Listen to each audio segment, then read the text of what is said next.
Hello and welcome to another edition of Hearsay Culture. You're listening to KZSU Stanford University. My name is Dave Levine. I'm a resident fellow at the Center for Internet and Society at Stanford Law School, and I thank you for tuning in today to another edition of this Talk, Technology and Law show designed to bring people up to speed on all kinds of issues relating to those both of those fields and hopefully the intersection of them. Today I'm very pleased to have on as a guest visiting Assistant Professor Elizabeth Townsend Gard from Seattle University, who's working on a very interesting study of the world of the public domain, and particularly examining the unpublished works that have suddenly and without much fanfare entered the public domain starting in 2003. You may wonder, as I outline that topic, why that's something that we would be interested in, a show involving technology and law, and the answer is it gets back to the general issue of what we're doing with copyright law in the country and how copyright law itself both it helps and hinders the creation of new works, innovation, and really the sharing of knowledge.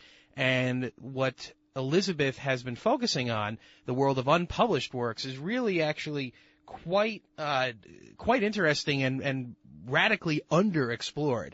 Elizabeth is working on an article entitled Unpublished Works in the Public Domain, the Opening of a New Frontier. And I'm very excited to have her on today to discuss her research and kind of get an overview of the area and her thesis and what she's doing about it. Elizabeth has also been involved with podcasting and podcasting law. Earlier in the year, I had the pleasure of interviewing CIS non-resident fellow Colette Vogel. Elizabeth is also, among other things, a non-resident fellow at CIS and worked with Colette in the podcasting arena, and so towards the end of the show, I kind of want to talk to her a little bit about that and where we are with those issues. But the primary focus today is going to be on Elizabeth's groundbreaking research in the area of unpublished works in the public domain. So the theme of the show is unpublished works. For those of you listening today on KZSU and not listening to it on a podcast, I've tried to pick out some songs that deal with the idea of giving things away for free, sharing information, not paying for information, things like that. I do my best to find songs that match the theme of the show. It's sometimes it's difficult, sometimes it's hard. Certainly when I had David Olson on discussing patents, it was more of a challenge. But I think I've picked out a few today that you'll enjoy. So the first song there was Get What You Give by the New Radicals. We're going to come into another music break right now, and when we come back, I will bring Elizabeth on the air. You're listening to KZSU Stanford, Hearsay Culture, and Dave Levine. And if I've done my job and my responsibility correctly here today, I now have Elizabeth on the other end of the phone. Elizabeth, are you there? Yes, I am. Terrific. Thank you for joining me today on Hearsay Culture by telephone. Why don't we jump right in and start off with a question I always like to ask when we're dealing with interesting topics that are not directly in the public arena at a given moment. Tell us a little bit about how you came to this topic. There's an echo. Is there an echo on your end? Okay. Sounds okay. Oh, it sounds okay. Okay, great. Oh, fabulous. Well, I'm very excited to be here. Let me just start with that, and I'm looking forward to our chat. I started let me back up. I have a PhD in European history, and when I was doing my work, I ran into a lot of problems in terms of the work that I wanted to do. I was working in biography, and there just happened to be a literary executor who was also working on the same topic that I was working on. And there were rumors that he was not giving permission to people but just looking at your work. So when you turned in things to him, supposedly, as the story goes, he would look at your work and then either say yes or no to you, but take all the things that you had found. And I didn't really like that. So I looked around and I started to look about, and this was in the early 90s, and I started to look at fair use. And I found that fair use wasn't very helpful. And so I decided that after my PhD, after I completed my PhD to go to law school. While at law school in my copyright class, the copyright professor happened to mention that there was this new provision in Section 303A that allowed unpublished works to come into the public domain. And that's Section 303A of the Copyright Act. Of the Copyright Act, right. Now, this doesn't sound like a very exciting thing, but this was the most exciting thing I'd ever heard. Because what happens is, with Section 303A, unpublished works come into the public domain just like published works do, which means that at a certain point, you can use the works without asking a literary executor for any kind of permission. And so that was like super huge. Now, there's a lot of problems with that, and it's got life of the author plus 70 years, all kinds of issues. But instead of being protected perpetually, which it was before the 1976 Act, meaning that it was under state common law copyright, and that unless you published it, the work would stay under someone's control. Now there was this whole new world of opportunity where scholars like me will potentially be able to use all kinds of materials without asking permission. And so that's where the work started, and now I'm, many years into it, and it's extremely complex and extremely important, I would say, to sort of our world. The world of the public domain is something that I think more and more people that focus on technology issues and on culture generally are familiar with. Right. But when we think about the public domain, I think most people think about published works. Right. For those that aren't familiar with the issue, why don't you just define for us what it means for a work to be published versus unpublished, and the kind of things we're talking about? Okay. Well, first of all, that's a very good question, and also a very difficult question. It's one of the questions that I talk about, but let's do it in a really simplistic way. That'd be great. First, what is a published work? We think about a published work as a Hemingway book. The sun also rises, and you can go and get it at the library, or you can buy it, or you can download it. Published things are usually in multiple copies, and somebody has decided they want it out there in the stream of commerce. And unpublished work is something a bit different. Usually it's unique. Usually it's not been put out in the stream of commerce. And let me give you some examples. Mm-hmm. So there's I'm going to give you a bunch. I'm going to give you some fancy ones and then some plain ones. So there was a Beethoven manuscript that was recently found in last summer in Philadelphia. That manuscript had never been published, and scholars are super excited about it. That's an example. So it got lost before it was published. There was only one copy of it, and it was sold for over $1 million. So that's an unpublished work. Another one is there was a previously unknown Hemingway short story, a new Frost poem that was discovered. These are all sort of famous things. But unpublished works can also include things like your family photographs, letters, diaries, emails, instant messages, drafts of manuscripts, and then under the previous internal company memos and records, and under the previous Copyright Act, it also included motion pictures, television shows, and radio programs. So it also, because of the way the Copyright Act is structured, as you know, and as your listeners know, that copyright arises automatically. It also means that when my daughter creates a painting, that has copyright, and it's unpublished. So it's everything. It's a huge category. So publication, what we're talking about there essentially is the effort to commercialize or to somehow distribute the particular work. And are we talking about, just again, so I understand the sphere, we're talking about written works, correct? Or is it more than that? No, it's everything. It's everything that can be copyrighted. So it's artistic works. It's everything. It's music, obviously sound recordings.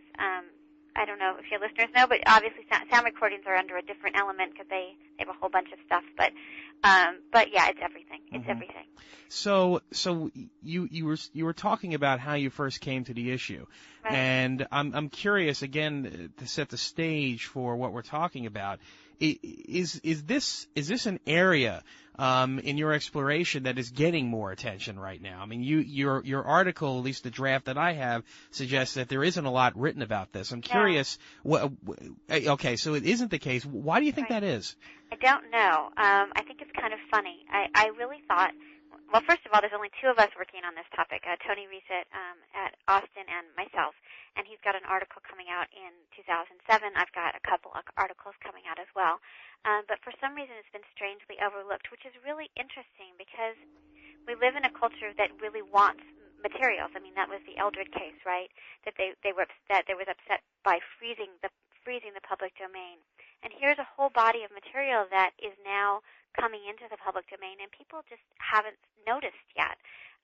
Archivists sort of know, but they don't even know that much. It's been this funny little hidden thing, and yet it was put into the 1976 Copyright Act, so there was plenty of time that people should know about it. And this stuff is valuable, and people are interested in it. I mean, think about like the Foley email and instant messaging. People like this unpublished work. Mm-hmm. It's often like the exciting part of things, and yet there's just not much attention being paid to it yet. And yet it's a huge, rich, vast resource of material. Right. And it would seem to me also perhaps it has something to do with the fact that the unpublished works, perhaps for one reason or another, did not enter the stream of commerce in the way that published works would have. Right. And so perhaps there's maybe there's a value judgment made as to the relative worth of the unpublished work. I don't know. Well, yeah, and I think there's also we have had such a long tradition of these works being protected perpetually until someone decides to publish it that it's really ingrained into our society. So we don't really we think of it as a privacy thing, that these things shouldn't be able to be put on the Internet because a copyright term has expired. So it's just not part of our common culture yet, but it will be. I suspect it will, and certainly, and we'll get into some of the details now. Certainly, your paper suggests that this is only going to be a greater and greater issue. So, the way that the law operates, why don't you describe that? In other words, I mentioned 2003 as being the important initial date, but why don't you tell us, the listeners, a little bit about how this works and what happens right now in 2006? Well, the 1976 Act fundamentally changed how we looked at copyright in terms of determining duration. We went from an author-based work, which meant that when you published a work, that was the date we used to determine how long the copyright would be, to an author-based, life plus the author-based system, which meant that we didn't care when the work was published or if it was published, that every work that someone creates is the life of the author plus 70 years. And with that change, unpublished works got brought into the federal system for the first time. Now, what this means is that they needed to make a transition period, because if the Copyright Act began, there'd be all these works that would fall into the public domain immediately because the authors would be dead for longer than 70 years. And so Section 303A serves as a transition period, and that's what my work looks at, is this transition period. And what Section 303A does, do you want me to tell you in detail what Section 303A does? Yeah, actually, I think it would be useful because it really shows us how the law is changing right now and what the law has done to change the state of play right now. Right. Okay. Well, what Section 303 does is it sets out that no work will come out of copyright, regardless of how long the author had been dead, before December 31st, 2002. So no unpublished works came into the public domain until January 1st, 2003. That's why 2003 marks a really big moment. And, in fact, some archives and librarians did have really big parties. Like, they were very excited, and there was, the big New Year's Day, but for most didn't really notice it. But it was big in some communities. So no works come out until December 31st, 2002. Now, there was a special provision that says that if you take these unpublished works that were created before the new Copyright Act, so before January 1st, 1978, then you get an additional term of protection if you publish it between 1978 and 2002. So this is very technical, but what it means is that if you, like the Mark Twain papers, they microfilmed all of the Mark Twain papers, and they now have copyright protection until December 31st, 2047. So they gave unpublished works that were the older unpublished works extra time and extra copyright protection, and gave them the incentive that if you publish it for the first time, you get more protection. So what my work looks at is my initial question was, how many people took advantage of this extra protection, and what do we have now in the unpublished public domain? And my question turned into how difficult it is to determine what is in the unpublished public domain because of the lack of information and awareness. And so that's where my work sort of focused on, is the difficulty of this statute is very short and very small, this portion of the statute, but it has a lot of complexity to it, and it's not easy to understand. Mm-hmm.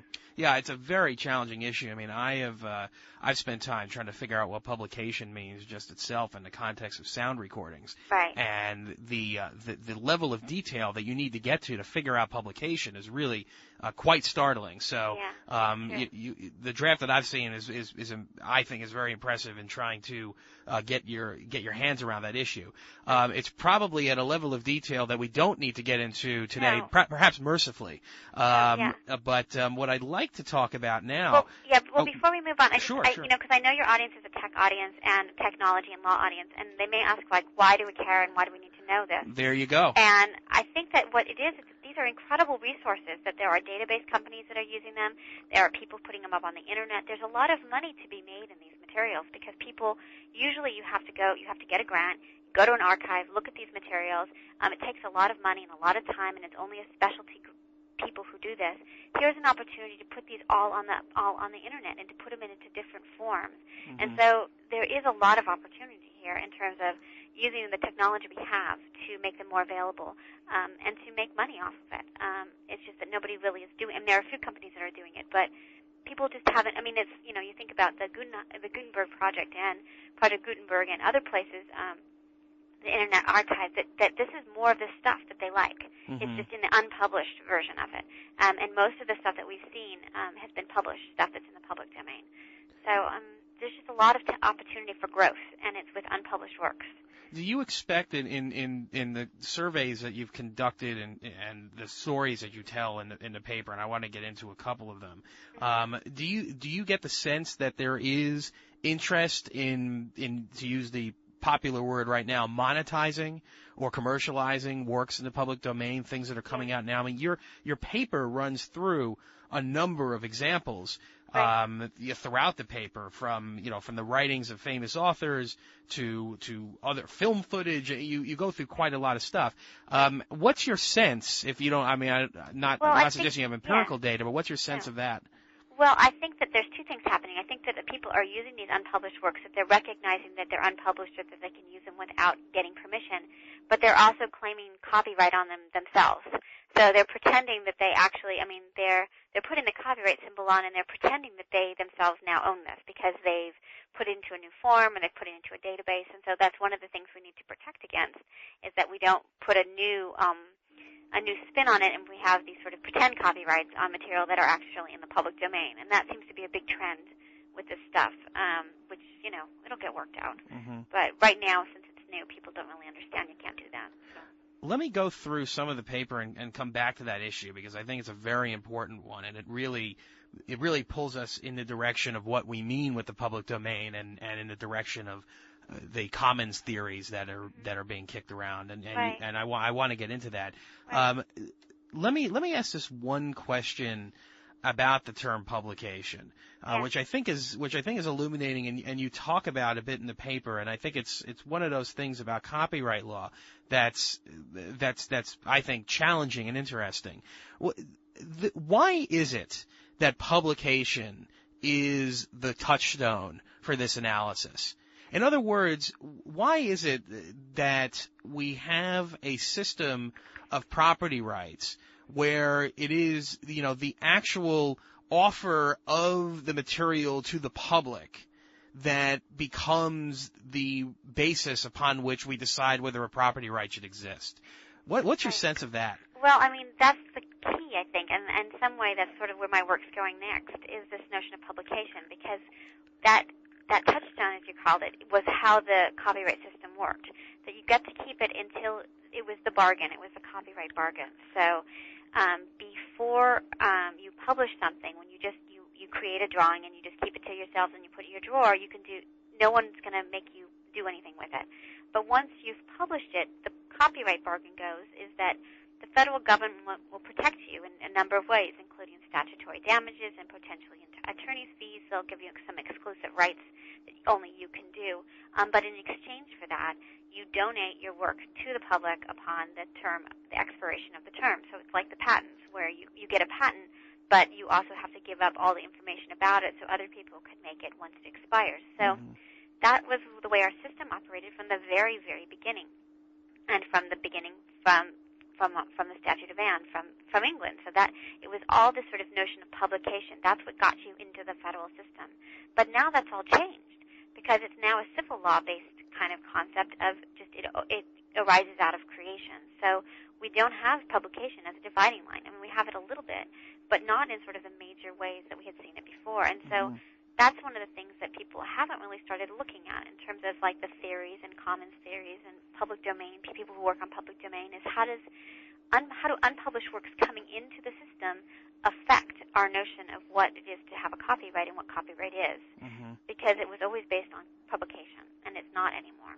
And you mentioned it, and I after the music break, I want to get into the issue of how we determine what is in the public domain, because that's another enormous question, and it touches in different areas. But you started getting into, and I want to probe a little bit, the internet element of this. The challenge, one of the challenges of the internet itself is that it's a medium that, as many have described it, is dumb, in the sense that in order to access the internet, you basically have to have a piece of hardware. That piece of hardware doesn't judge the relative value of, or the merit or the worth of anything you put into it. It's simply a network where the brains and the real thinking occurs at the ends.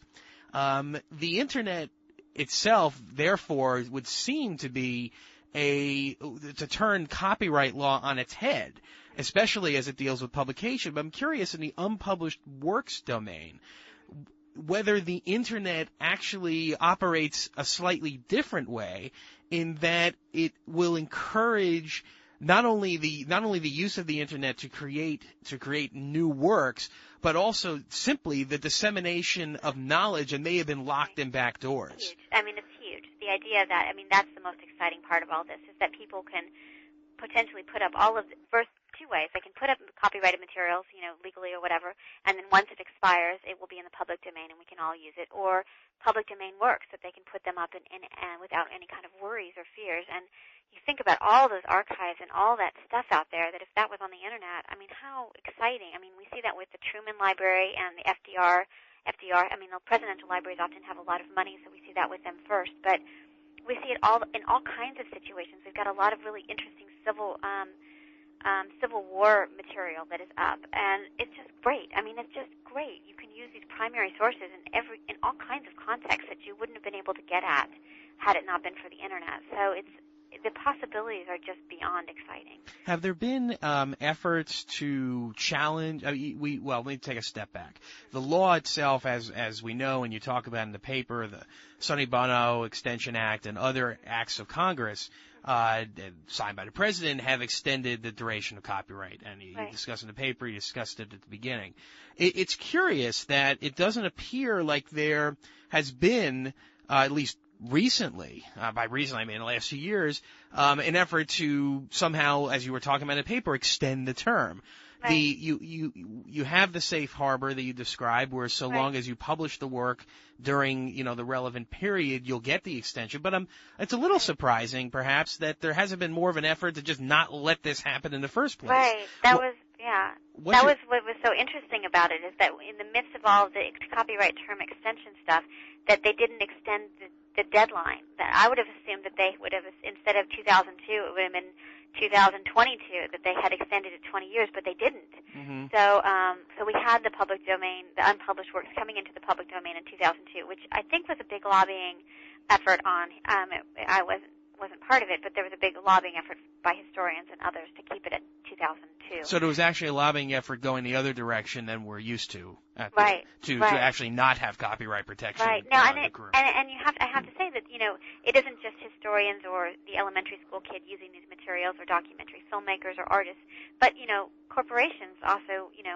Disney has Peter Pan. They have to pay royalties on Peter Pan until that's in the public domain. So it's in the best interest for lots of people to have works in the public domain, because then they become more freely accessible and unencumbered. So it's good for everyone, this public domain stuff. And sometimes we think of it as sort of not that way.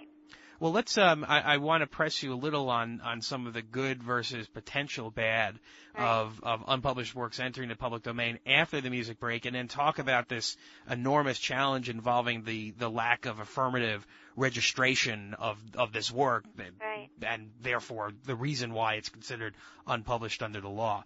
So when we return, we're talking to Elizabeth Townsend Gard, a visiting assistant professor at Seattle University and a Center for Internet and Society non-resident fellow on a world of the public domain. You're listening to KZSU Stanford. Before we get back to Elizabeth, I want to do what I've done every week for the last multiple weeks, and ask you the question that you can't answer to me directly, or I want to hear the answer right now. Do you like what you're hearing? Help make sure that KZSU can continue to provide great programs without commercials to listeners all over the Bay Area, and indeed on the Internet all over the world. Please donate to KZSU. That's right, I'm asking for money again. For more information, email our underwriting department at underwriting@kzsu.stanford.edu, and don't forget to keep on listening. So we're back with Elizabeth, and I hope you enjoyed the music break. And let's talk now a little bit about what you were getting into with the public domain and the kind of information that's out there. The challenge that we have, among other things, is identifying what's in the public domain. Why don't you tell me a little bit about that issue? Okay, great. Well, what I thought I might do for your listeners is to give them a really basic information about the unpublished works. So the way the law works is that anything that is unpublished of someone who is now deceased before 1936 and has not been published is in the public domain. And every year from now on, so anyone who died before 1936 and has unpublished materials, those materials are in the public domain. Okay. That's a huge amount of material. Now, there's one extra component. Because of the way the copyright law is written about unpublished works in the U.S. in the 1976 Copyright Act, this is international in scope, which means that it's anybody who has been deceased before 1936 worldwide. So that's a lot of stuff. Now, you have to use it in the U.S. because, that's the way copyright law works. But that means that if you are somebody who wants to use something from Australia or from Brazil and the author has been dead longer than 1935 or before, and it's unpublished, it's in the public domain in the U.S. You don't need to get permission from a copyright holder to use that material for anything. In the United States. In the United States. Right. That's huge. That's a huge amount of material. Yeah. And when we're talking about the identifying that stuff, what it reminded me of is the entire orphan works issue, that many people have written about, Chris Sprigman among others.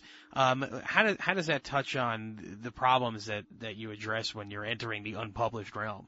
Well, it's huge because we have to know when the author died, and oftentimes when you have a photograph or a letter, you don't know where this person is, when they died, what to do, and then you are in sort of a pickle in some way. So I use an example in the paper of someone I work on who is a World War I, a boy who goes off to World War I and dies in 1917. Well, if you don't know that he dies, the Copyright Office has this thing where you can write to them, and there's if it's 120 years later, they'll presume that the person is dead from the time of creation.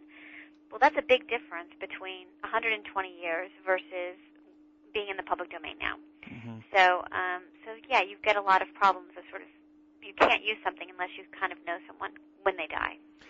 Does that make the issue itself less monumental in the sense that if people are going to be concerned that the information they choose to use may or may not be in the public domain, and they have no way of figuring it out, that they may opt against using it. Alternatively, it kind of lends the question, sort of two-part question, which is, are you aware of or have you heard of anyone challenging works in the public domain since 2003 when the changes started happening? No, I haven't heard of anything. Nobody seems to be noticing. So no, I haven't heard of any of that. I don't know. I mean, I think that your other question about, will you keep people from using the material? Well, they're not really using it because they know about this to begin with. So it would have to sort of become known and then have sort of a backlash to it. But I think what it does is it gives more materials possibility being used. So, for instance, on the work that I do, I work on a woman named Vera Britton, and she and this is one of the many people I work on. So, so her work, she died in 1970, so her work is not going to be into public domain until 1970 plus 40 years, which is 2040. Mm-hmm. But her brothers died in 1918, and so some of the stuff has been published. I would need to get permission to use that stuff that's been published, so they've gotten additional protection just the way it's supposed to work until 2047. But the stuff they didn't publish, this unpublished material, I can use freely. So if they haven't published part of a letter, I can use the unpublished portion. So in some way, it's an incentive for scholars, artists, documentary filmmakers to use the stuff that's the discarded stuff. And sometimes that stuff's a really cool stuff, you know, and so it brings more into our culture, and it encourages people to use material. So I could see a privacy argument against this being a good thing. Yes. And let me throw that out there and get your reaction to it. So right. The privacy argument goes something like this. You know, if there's an individual or an artist or what have you who has unpublished writings, right. It's possible that individual chose not to publish it for any number of reasons. Right. But let's assume for my hypothetical that the reason is something quite embarrassing about the individual. Right. They didn't publish it. They passed away. Their estate didn't really notice it, pay attention, and then quietly in 2003, suddenly that information is now public. Right. Is there an argument that, and the law is what the law is, but I'm curious, is there an argument that the law may have actually missed an opportunity to properly use copyright law to protect the privacy of these individuals? Is there anything to that? Give me an example. What do you mean? Well, if you have, let's say you have an author who, you know, passed away, you know, during the relevant time period, but okay. towards the early part of the century, mm-hmm. and that author or that writer had written something about one of their, I'm just making this up, but wrote something about one of their pieces of work or a piece of art and said they really didn't care for it, didn't think it was very good, and would have preferred that it be destroyed. And that writing suddenly, you know, that author or that artist or that musician, what have you, locked it away in a box, and somehow it's made its way into the public domain. Someone got their hands on it. Right. You know, I could put aside, we could come up with a whole kind of stories about how it comes into someone's right. hands. But let's assume it's legitimate means. Okay. So here we are now with this particular creator having perhaps chosen at that time to keep that information private, or at least within a small group. It's suddenly thrust into public domain, and it could be used for, you know, in any possible way, right. scholarly or otherwise. Right. Is there a privacy issue there, do you think? Absolutely. I mean, I think that, I'm beyond thrilled that this is happening, but it is a bit alarming that suddenly your family materials can be, anybody can use it. I mean, it goes against everything we've ever thought about with copyright and unpublished works. And then there's a lot of mechanisms that sort of protect that in some way. So if and so obviously you can just keep it from people. So keep it in the attic, or worse, destroy it. I think it actually encourages people to destroy materials, which isn't very good. But I think the other thing is contract and access controls. So if you donate your materials to a library, you can still have a contract or conditional access controls. That hasn't gone away. Mm-hmm. And some people even say that maybe there isn't an unpublished public domain after all, because if you can contract around it, then nothing is in the public domain. So right. I donate my papers to Seattle University, and I say, but no one, you know, you may look at them, but no one may ever publish them. Mm-hmm. So the copyright term expires. Is that still a valid contract? And if so, then that sort of keeps people, the privacy interest is still there. Mm-hmm. So I don't know. Yeah, and you know, I think it's one of those normative questions. I mean, certainly for me personally, you know, I agree with everything you're saying about how valuable these resources are. But privacy is often an issue that comes up when people are discussing unpublished works, especially. Right. Well, Let me in the time that we have left, I kind of want to, and you started talking about it. So your article is exhaustive in talking about the issues and also talking about potential solutions.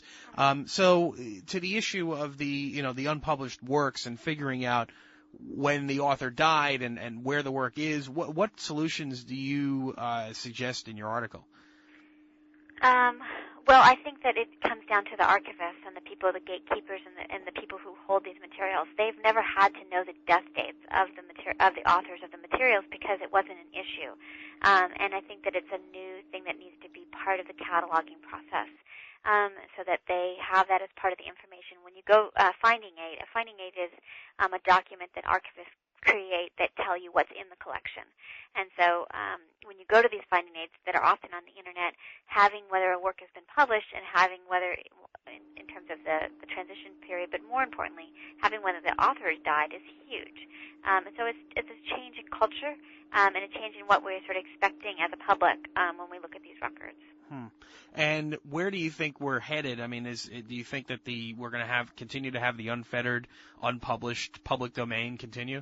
No, I don't know. That's a big question. What do you think about that, David? I'm skeptical. Yeah. My own opinion is that as we sit here today, there's certainly strong efforts to strengthen copyright law, and the public domain is often the battleground. I do think that the unpublished nature of the works that you're describing creates very different incentives. And I frankly think it's a much in different incentives in what way? Different incentives, and I like how you turn to tables. This is fun though. Yeah. Different incentives in the sense that when we have published works, getting back to the traditional bases upon which intellectual property derives its currency. It boils down to the idea of capturing the economic value of your work. Right. And publication has been the traditional means by which authors have been able to do that. Right. So you have much more of an argument that says, hey, I've tried to make money off of this, so it shouldn't be in the public domain. And that's the battle involving fair use, which I've discussed with other people and which is, tangential to our discussion today. Right. The unpublished nature of this, however, I think is a very different incentive structure. The idea that no one published in the legal sense the work such that that particular item, that particular creation was not commercialized, there wasn't an effort to capture its value, means to me that there's less of a reason to have any kind of copyright protection. What are we encouraging by giving it those rights? So I think that I think that's interesting. The other thing I think is that we may be losing the notion of what you were talking about with privacy and instead replacing it only with economics. That if we see these unpublished works as just purely economic, it's pretty interesting that we've made that such a substantial shift. And I don't know if that was the intention of Section 303A, but it seems to be the case. That you can exploit them as an economic, but you don't have any privacy rights anymore. Right. And I would suspect that as you were suggesting, as works that are unpublished enter the public domain and individuals attempt to make money off of them, I'm putting aside scholarly works that might sell books, but I'm thinking more in terms of just, what people consider to be, less of a public interest and more of a private interest type work. I could envision someone standing up and saying that the law is wrong. Now it wouldn't, obviously we don't do, ex post facto laws. We don't pass laws generally that say, okay, what was legal when you did it is now illegal. But I could see someone trying to make a stand on this and make the argument. I think at the end of the day, it's not a great argument. I certainly would hope that it would not be successful, because I'm a firm believer in the intellectual commons, and I ascribe to the view that the commons is the basic way upon which we build societies and we share information and we innovate and we create and we improve. But I could see someone making the argument the other way. So it's a challenging issue, and I think, I like I said, at the beginning, and I continue to say, I think it's a great article. What's its status at this time? It's currently under review. Okay, excellent. Well, I guess if there happen to be any law review editors listening right now, right. I certainly would lend my support to publishing this piece of work. Is it a there's a shorter version actually coming out at Cardozo Arts and Entertainment Law. That's sort of the basics of sort of what the law, the change is, and then sort of how the international implications of that. And that should be out in November. Terrific. This is just a bigger piece that's more sort of deeper theoretical kind of thing. Is the draft available if anyone would like to take a look at it? Yeah, I'll put it up on SSRN. I don't think I've put it up yet, so I'll put it up. Okay, so that's ssrn.com. Yeah. Which is, for those who aren't familiar, is a great resource for looking at drafts of articles and even some published articles.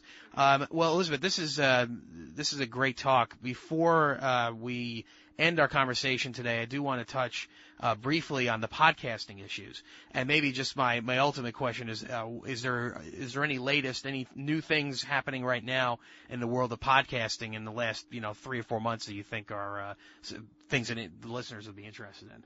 Well, I don't know. I mean, Colette and I, as you know, as your listeners probably know, Colette is like the person to go to on podcasting, and we had a delightful, I was in London last year, and we had a fabulous week where she came to visit, and we got really immersed in talking about podcasting, and so I've been interested in sort of the higher ed elements of podcasting, and so we've got a piece coming out on that, on higher ed and corporations, and sort of the title, part of it is Look Before You Leap, because we both have been finding that corporations and higher ed institutions are putting up podcasts like crazy, but they're not really looking at the legal implications of this. So in my work, I look at what happens when you podcast a traditional classroom. Because under the Copyright Act, we get some special things when you're in the classroom. You can show a movie, you can do a poem, all these special things under 110.1. But what happens when you record that classroom? The other part about it that's a little more troubling is that teachers have had some special place that's called the teacher exception, where the work you do is your own in your classroom. And when the university or the high school starts taping your classroom, how does that change the ownership structure of that material? Is there an economic interest to suddenly make the ownership the university owns your lecture? And if it does, what does that mean when you go to a different place? So I think that, and then of course there's the academic freedom issues and the government issues. Will you be required to turn, as an institution, required to turn over materials of these podcasted lectures? Will you have the choice to have your classroom taped or not? I mean, I think that there's a lot of huge questions that we need to look at, and I'm a little bit on the unpublished public domain side, I jump in with both feet. On this one, I'm a little bit more cautious because I think there are bigger implications. Yeah, that's another battleground. It sounds to me like the theme of the work you're doing really does focus on scholarly activities. Am I right about that? Yes, definitely. I'm working on a book called Copyright in a Scholar's Work, which looks at all kinds of issues in a scholarly context. But those issues touch upon everybody. I mean, they're the same issues that the Center for Social Media does with documentary filmmakers, and I mean, we all use and create materials, particularly in a non-commercial sense. We all have the same issues. It's quite amazing. It is, and I think in closing, I think that the work that you're doing here needs to be done, and I wish you much success in placing the article in a law review and in continuing the work. And I'd like to invite you back at a later date to discuss the book that you're working on, because I agree with you that even in the context of because of technology and particularly the Internet's ability to disseminate information far and wide, the kind of work you're doing perhaps 30 years ago would have been viewed as more narrow than it is today. And the fact is that anyone can engage in scholarship at different levels and disseminate their work free of charge, generally through the Internet. And SSRN is actually a for-profit, I believe, operation, but it's the same concept where people are able to put drafts up on the Internet, which can be downloaded simply by going to the web page, as opposed to the past where you'd have to write letters and then just made it more cumbersome. So it's great work. Well, I want to thank you for being on today. Well, thank you, David. This has been super fun. I'm glad you enjoyed it. And when we return from a short music break, I'm going to wrap up the show, and we'll be closing the show. So, Elizabeth, thank you again. Thanks. I want to thank Professor Elizabeth Townsend Gard from Seattle University for being on the show today and discussing her work involving the unpublished world and the public domain, using my own euphemism. But again, just for anyone that's interested in finding the article, the title of the article is Unpublished Works in the Public Domain, The Opening of a New Frontier, by Elizabeth Townsend Gard. I'm very excited to tell you that I have some great guests coming up in the coming few months. Just by way of what's coming up in the next few weeks, next week I'll be interviewing Professor Alastair Roberts from Syracuse University involving his book, Blacked Out Government Secrecy in the Information Age. I will also have on as a guest Alyssa Hecker, who, among other things, was a former assistant general counsel at the Harry Fox Agency, to kind of have a bit of a debate involving copyright law and fair use. So I'm looking forward to that. And other authors are on their way as well. I'm going to put a posting up on my blog, hopefully today, that will lay out the schedule for the coming few months. You can find the blog at cyberlaw.stanford.edu, which is the Center for Internet and Society's webpage, where you can also find information about everything going on at the center, as well as the blogs of many people, including Elizabeth's, who is a non-resident fellow at CIS. And I've become a broken record on this, and I'm starting to get some jokes from people about it.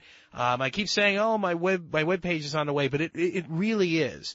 And I found, as I learned the world of coding web pages, that it's far more challenging, like so many things are, than it looks. But my goal is to have the page live and operational and even beta tested by the end of the month. And that's a hard deadline that I'm setting for myself. So I appreciate everyone's patience, as I've said this week after week that the web page is coming. But it really is. And I'm just trying to make it as user-friendly as I can with my rudimentary lawyer knowledge of web page design. So I will have that up very soon. So thank you for listening today. Stay tuned for Mike as we return to the wonderful music programming that KZSU runs every day. You can find my show, Hearsay Culture, from 5 to 6 p.m. Pacific Standard Time on KZSU every Wednesday. You can also find the show on the iTunes webpage for the Center for Internet and Society, and very soon you'll find it on my much ballyhooed, but so far not public webpage for Hearsay Culture, the radio show on KZSU. My name is Dave Levine. Thank you for listening today, and I'll look forward to talking to you next week.